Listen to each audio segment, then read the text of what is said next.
Smart Invest vous est présenté par eToro, la force du trading social.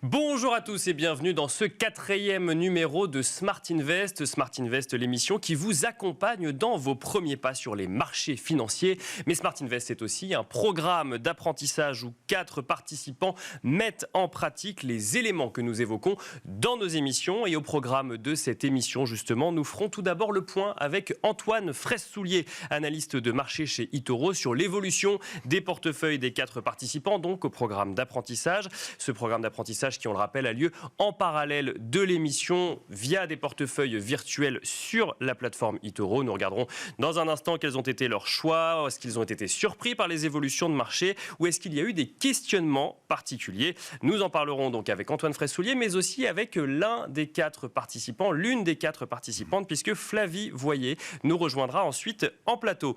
Nous aurons ensuite le plaisir d'être rejoints par Sébastien Thévou-Chabuel, Head of Responsible Investment chez Comgest, qui nous rejoindra donc dans Markets Academy. Nous évoquerons avec lui une question que se posent beaucoup d'épargnants à l'heure actuelle. Comment mettre en place une stratégie d'investissement responsable? Une question qui nous amènera à évoquer la démarche ESG au sens large, mais aussi les outils que l'on peut utiliser à son niveau individuel pour créer la stratégie d'investissement la plus en phase avec ses valeurs. Et enfin, dans la dernière partie de cette émission, dans Tendance et Figure, notre rendez-vous dédié à l'analyse technique, nous serons rejoints par Marc Daguer, président fondateur de DT Expert, afin de détailler les figures de continuation en analyse graphique. On se retrouve tout de suite.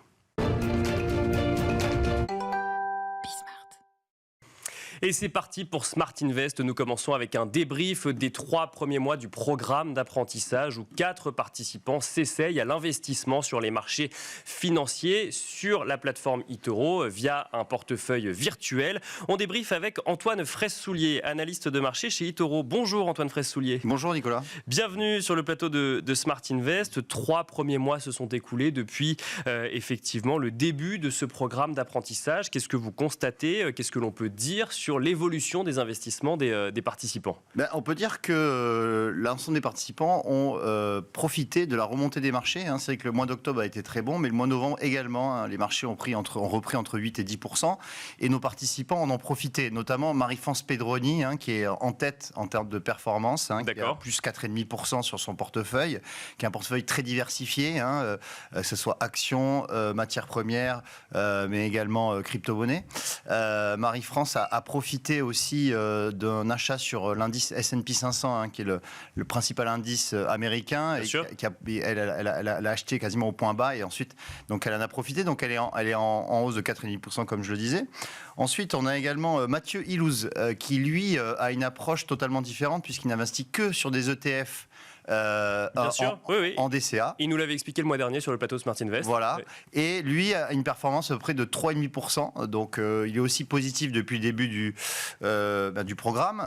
Ensuite, on va retrouver Flavie, qui, elle, est légèrement négative. Elle est à moins 2%. Donc, ce qui est pas trop mal, puisque quand on regarde quand même l'évolution des marchés, quand même, depuis le début de l'année, ils sont quand même bien négatifs. Sûr, il y a eu des périodes de turbulence. Voilà, ouais. Et donc il lui reste quand même 40 000 euros sur un portefeuille à 100 000. Donc elle a de quoi encore investir, elle a de la marge pour faire encore de nouveaux investissements.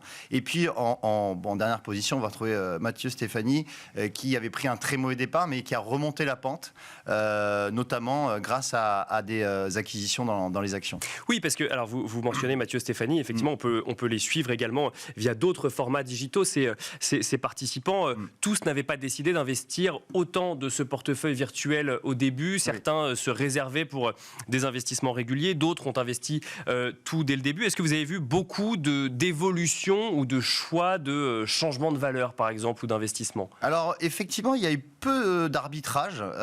Les positions qui sont prises restent en portefeuille. D'accord. On est sur une stratégie un peu plus, au moins moyen terme, voire long terme. Voilà, une stratégie plutôt moyen-long terme, et il y a peu d'aller-retour, on va dire. Ils ne s'amusent pas à faire du trading court terme, c'est plutôt de l'investissement, donc sur du moyen terme, avec des prises de position sur des valeurs qui avaient beaucoup baissé. Je prends l'exemple de Netflix, par exemple, puisque Marie-France et Flavie ont investi sur Netflix. D'accord. Et elles ont une position gagnante dessus. Donc il y a aussi une approche, on va dire, par rapport à la situation de marché de l'entreprise. Bien sûr, oui, bien sûr. Et donc c'est pour ça que, notamment sur des titres comme Netflix, eh bien, elles ont bien performé. Alors, on se souvient que les mois précédents, il y a des questionnements qui avaient été remontés. Vous aviez vous-même évoqué ces ordres stop qui avaient pu surprendre certains participants. Est-ce que ce mois-ci, vous avez pu constater des questionnements particuliers ? Non, là, la plateforme est bien intégrée par les participants. C'est vrai qu'on n'a pas eu de remontée sur des problèmes particuliers concernant la plateforme. Ou les choix d'investissement. Ou les choix d'investissement. Alors, les choix d'investissement qui ont été faits sur les crypto-monnaies, parce que je ne sais pas si vous avez vu, Nicolas, les crypto-monnaies ont quand même beaucoup baissé. Oui, bien sûr. Il y a eu, on ne va pas revenir dessus, les événements qu'on a vus, et les crypto-monnaies ont baissé. Donc, par exemple, pour Mathieu Stéphanie, qui a investi sur l'Ethereum et le Bitcoin, eh bien, son portefeuille en a pâti, forcément, vu que ces cryptos ont fortement baissé quand même sur le mois de novembre. Mais ça n'a pas mené à des arbitrages pour autant. Ça n'a pas mené sur des arbitrages pour l'instant. On verra peut-être début 2023. Merci beaucoup, Antoine Fraisse-Soulier, d'être venu débriefer sur le plateau de Smart Invest. Je rappelle que vous êtes analyste de marché chez eToro. Quant à nous, on se retrouve tout de suite dans Team Invest.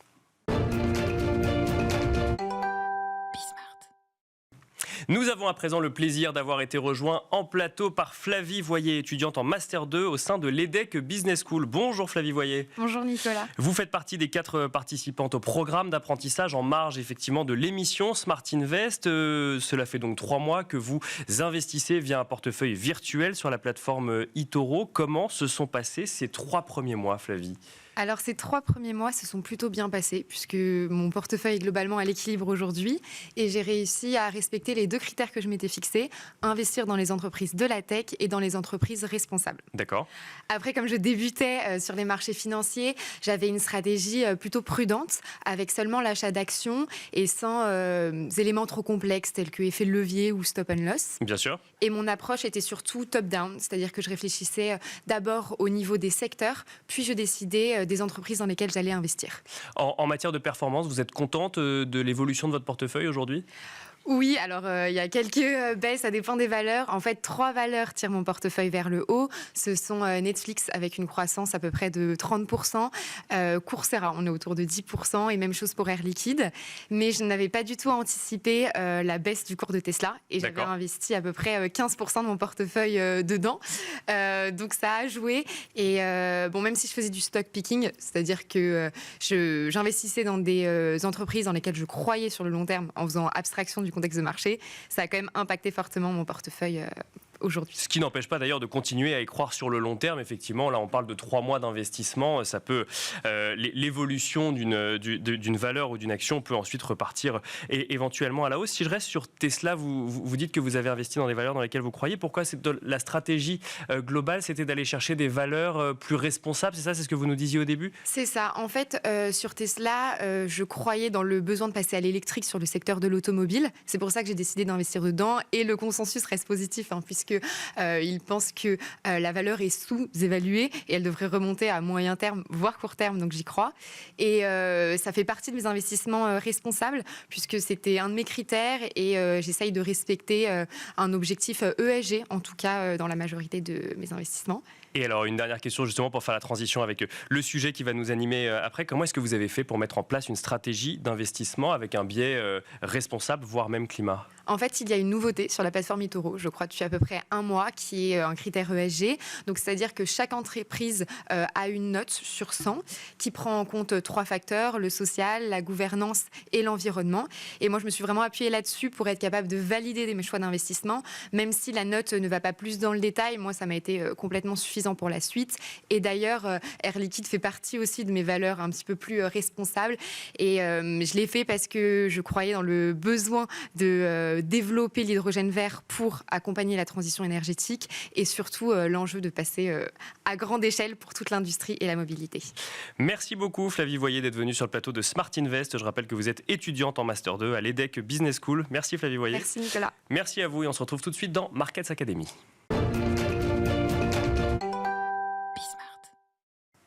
Et nous enchaînons à présent avec Markets Academy. Une question va nous animer durant une quinzaine de minutes à peu près. Comment construire un portefeuille responsable à son niveau? Ce qui va nous amener évidemment à évoquer les stratégies d'investissement responsable ou durable. Et pour cela, nous avons le plaisir d'avoir été rejoints en plateau par Sébastien Thévoux-Chabuel. Bonjour Sébastien Thévoux-Chabuel. Bonjour.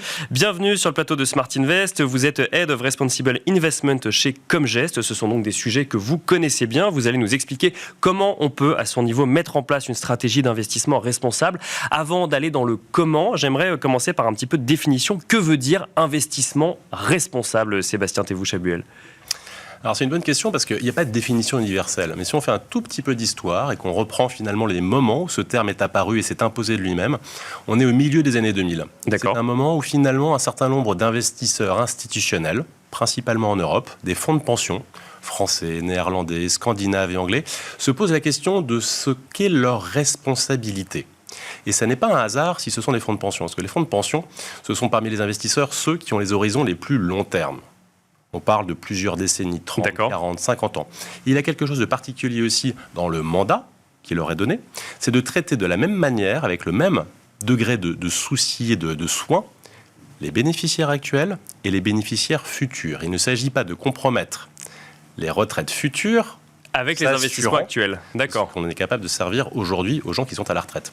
Et partant de là, finalement, des sujets comme le changement climatique, la capacité que l'on aurait à avoir suffisamment d'eau, de nourriture, sont des vrais sujets qu'ils sont obligés d'adresser. Et donc, dans ce milieu des années 2000, ils créent une sorte de club qui s'appelle les PRI. Donc, c'est en anglais, Bien sûr. Principles for Responsible Investment. Et pour rejoindre ce club d'investisseurs institutionnels, il faut s'engager à respecter une charte, une sorte de règlement, qui stipule quoi? Qui stipule qu'il y a un certain nombre de choses que l'on s'engage à regarder et à prendre en compte Quand on est lorsqu'on investisseur. investit. D'accord. Exactement.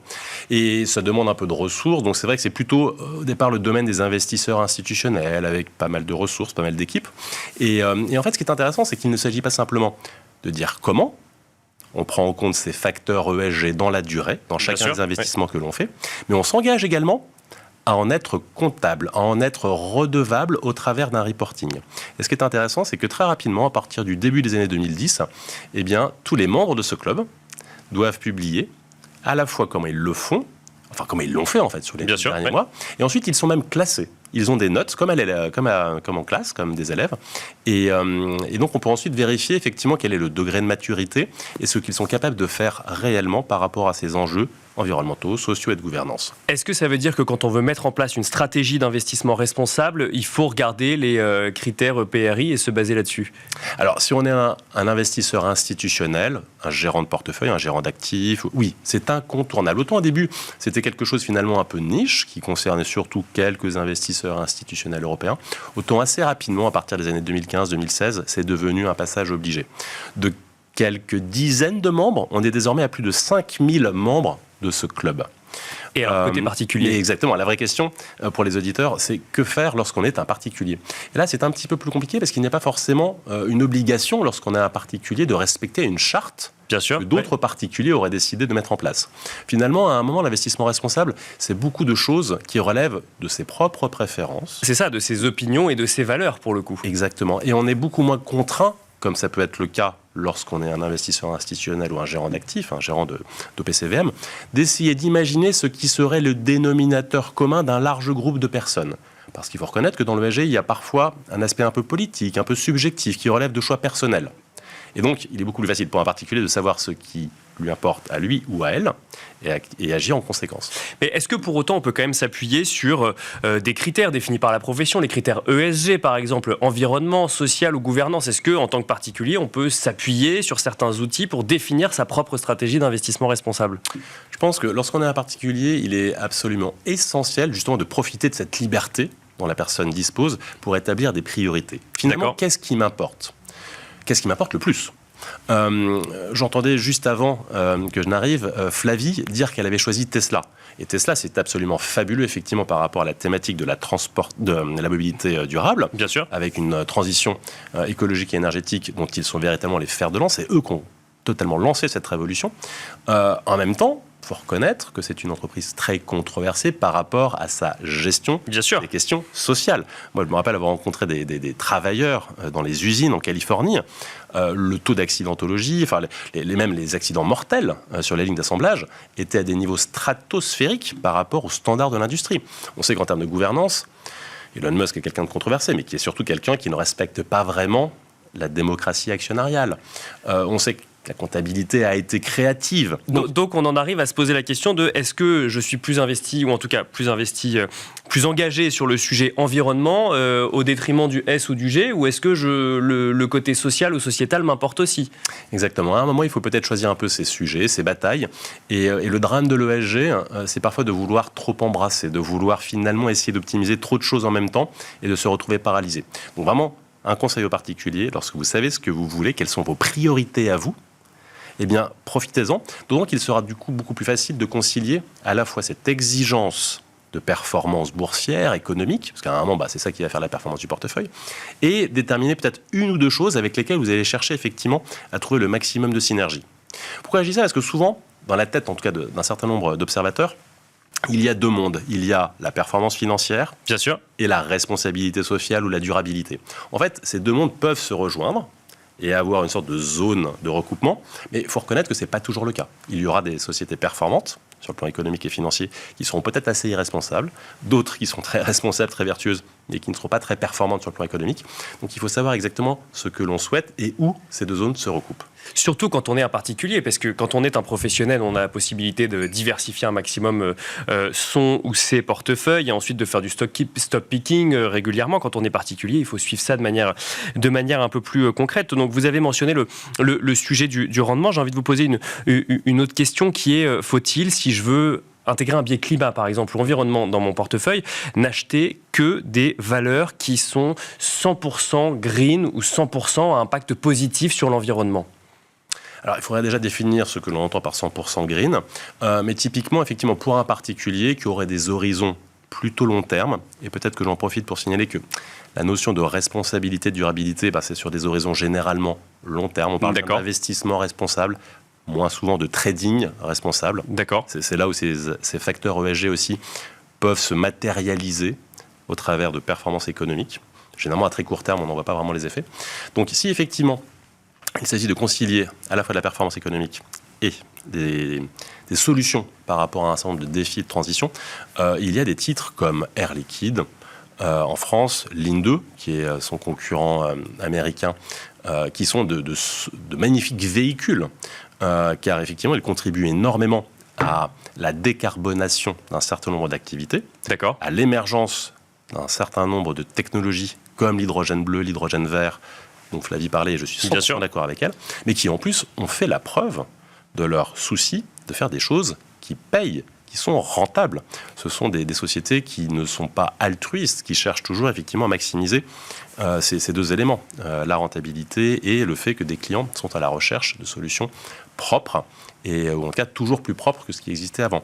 Mais un Schneider Electric ou un Dassault Systèmes en France sont des sociétés qui sont complètement justement sur ces zones de recoupement entre performance économique et financière et performance environnementale. Alors, on rappelle qu'on ne fait pas de conseils d'investissement dans l'émission, mais qu'on donne des exemples, effectivement, qu'on illustre effectivement la stratégie que vous nous détaillez. Est-ce qu'il existe, alors j'ai parlé des critères ESG, il y a des labels également qui existent, des notations qui existent proposées par différents acteurs. En tant que particulier, sur quels outils très concrets je peux m'appuyer pour m'aider dans ma stratégie, puisque je ne vais pas aller éplucher les comptes de toutes les entreprises, ni tous les engagements pris par ces entreprises.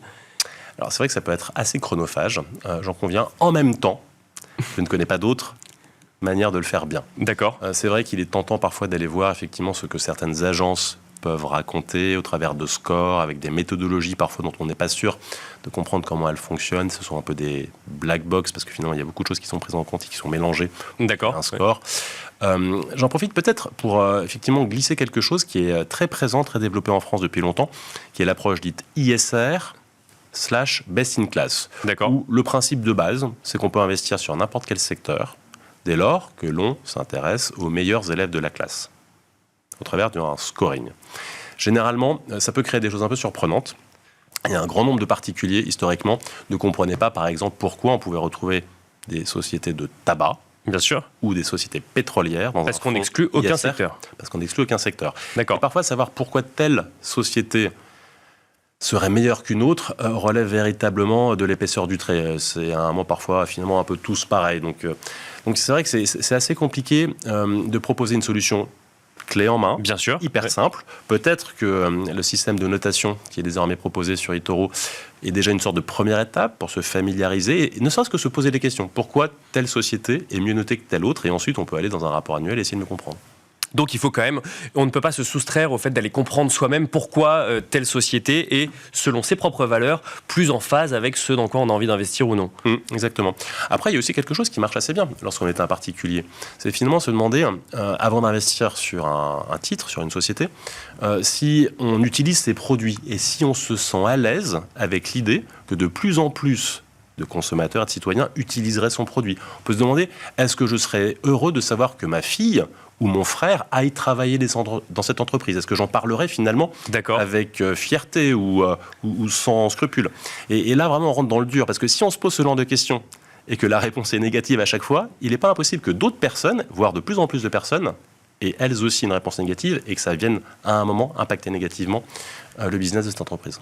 J'allais vous demander justement, pour finir, quelles étaient les questions qu'on pouvait se poser pour mettre en place sa stratégie. Donc en fait, c'est ça la première question qu'il faut se poser, c'est regarder les entreprises et se demander si on serait un utilisateur ou un employé de l'entreprise en question, c'est ça? Exactement. Et ça, c'est un luxe que le particulier a, qu'un institutionnel ou un gérant d'actifs ne peut pas avoir, car nous représentons finalement un grand nombre de clients. Il ne s'agit pas de substituer aux préférences individuelles de nos clients un choix qui serait finalement réducteur et potentiellement influencé par ses propres préférences. Nous, on a un devoir de neutralité. Donc vraiment, les particuliers ont cette possibilité. Et après, tout est possible, j'ai envie de dire. On peut imaginer effectivement qu'un particulier soit très à l'aise avec l'idée d'investir sur Meta / Facebook, Bien sûr. en dépit d'un certain nombre de questions, alors qu'un autre serait radicalement opposé parce que justement, il fait tout pour empêcher ses enfants de subir cette dépendance et les effets parfois un peu toxiques de l'utilisation de leurs produits. Donc il n'y a pas de stratégie universelle, mais il y a un certain nombre de questions qu'on peut se poser pour définir sa propre stratégie. Merci beaucoup Sébastien Thévoux-Chabuel d'être venu sur le plateau de Smart Invest nous détailler ou nous donner quelques pistes en tout cas pour mettre en place une stratégie d'investissement responsable. Je rappelle que vous êtes Head of Responsible Investment chez Comgest. Merci beaucoup. Merci à vous. Merci à vous également de nous avoir suivis. On se retrouve tout de suite dans Tendance et Figures.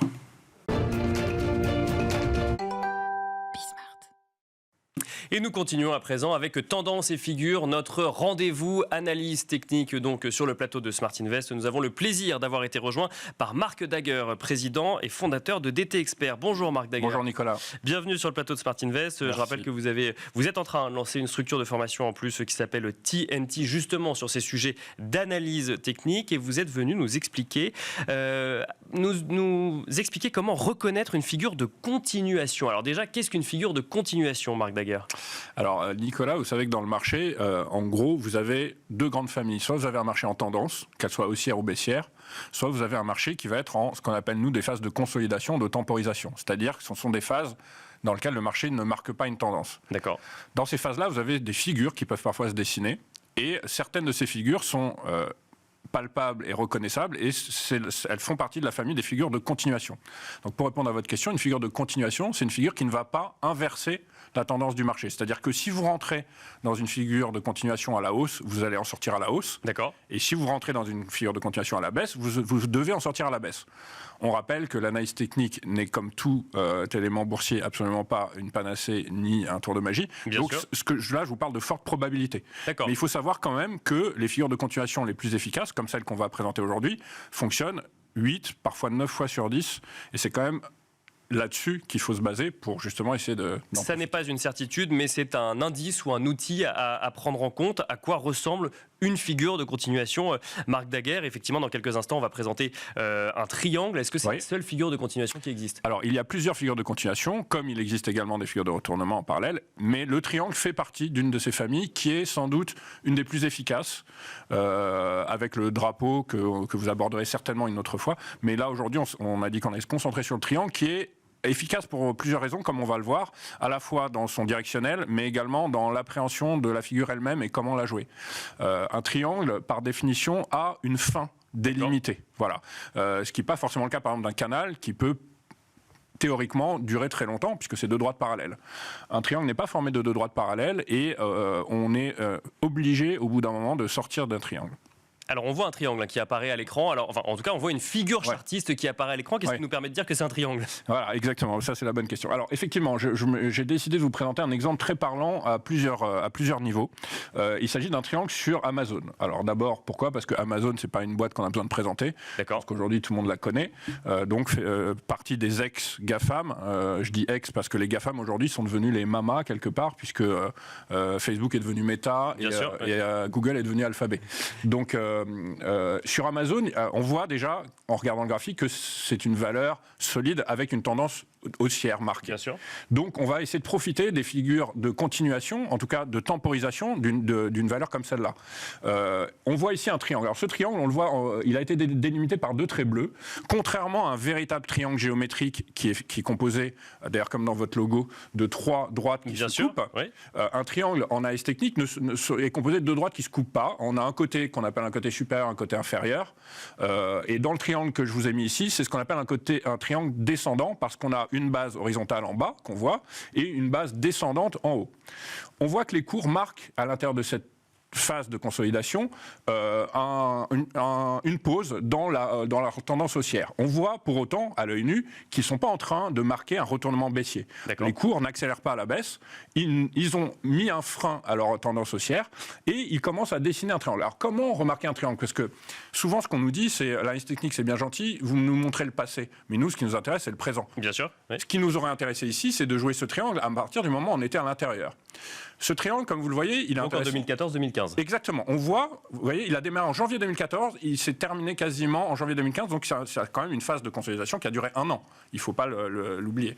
Maintenant, à l'issue de ce triangle, d'abord, comment on va le remarquer? Quand on finit par voir que les cours n'accélèrent pas à la baisse, qu'ils finissent par trouver un niveau de support qu'on a marqué ici par les vagues que nous on appelle des vagues A, C et E, vous voyez ces 3 points bas, sont des creux qui se situent sur un niveau quasi horizontal.